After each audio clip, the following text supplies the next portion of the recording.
Samuel का दूसरा ग्रंथ अध्याय 1। दाऊद को साउल की मृत्यु का समाचार।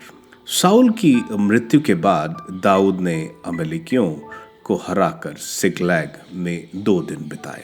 तीसरे दिन साउल के शिविर से एक आदमी आया।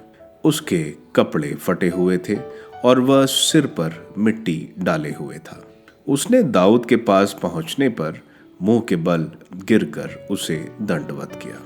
दाऊद ने उससे कहा, कहां से आ रहे हो? उसने उत्तर दिया, मैं इजरायलियों के शिविर से भाग निकला हूं। दाऊद ने पूछा, क्या हुआ, मुझे बताओ। उसने कहा, सेना रणभूमि से भाग गई और बहुत से लोग मर गए।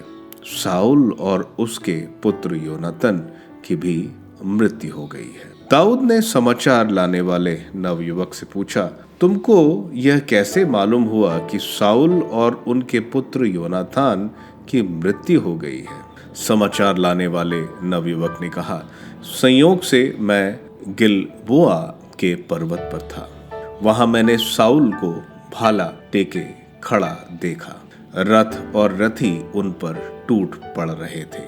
जब उन्होंने मुड़कर मुझे देखा तो उन्होंने मुझे बुलाया। मैंने कहा, प्रस्तुत हूं। तब उन्होंने मुझसे पूछा, तुम कौन हो? मैंने उन्हें उत्तर दिया, मैं अमलेकी हूं।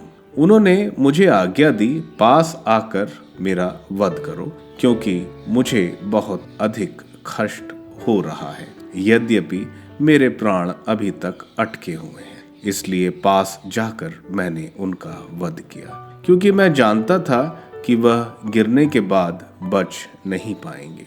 जब मैं उनके पैर का मुकुट और उनका भुजबंद यहाँ अपने स्वामी के लिए ले आया हूँ। दाऊद ने अपने कपड़े फाड़ डाले और उसके साथ के सब लोगों ने ऐसा ही किया।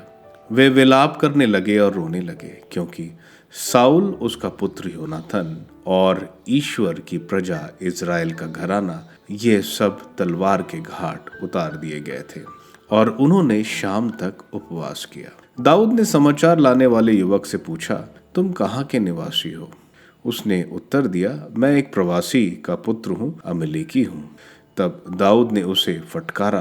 प्रभु के अभिषिक्त व्यक्ति को मारने के लिए अपना हाथ उठाते हुए तुम्हें डर नहीं लगा?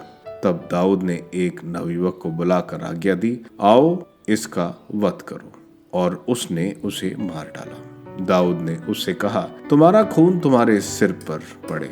तुमने अपने मुंह से स्वयं कहा कि मैंने प्रभु के अभिषिक्त का वध किया है। दाऊद का शोक गीत। इसके बाद दाऊद ने साउल और उसके पुत्र योनातन पर यह शोक गीत गाया। उसने कहा कि इसे यूदा के पुत्रों को भी सिखा दिया जाए। वह सिद्ध मिरियों के ग्रंथ में उल्लेखित है।